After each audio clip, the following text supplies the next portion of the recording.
How to backup Instagram chat after deleting. Hi guys, welcome back to the new video. In this video I'm going to show you how you can do it easily. So the steps are very easy and simple, so now let's get started. First of all, you have to go on your Instagram and here you have to open up your profile. Now the Instagram have no option to chats backup, but you can recover your chat deleted without the backup. You have to follow these steps. First of all, you have to click on the your activity, and here you have to scroll down and go on the download your information, and here you have to add up your email that is linked to your file with photos or your profile information and many more.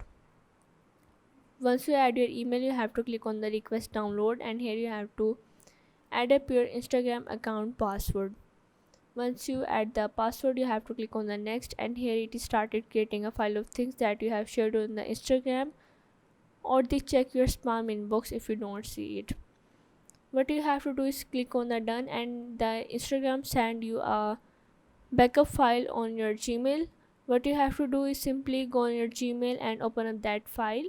After that, you have to go on the chat section, and there you are able to backup the chat.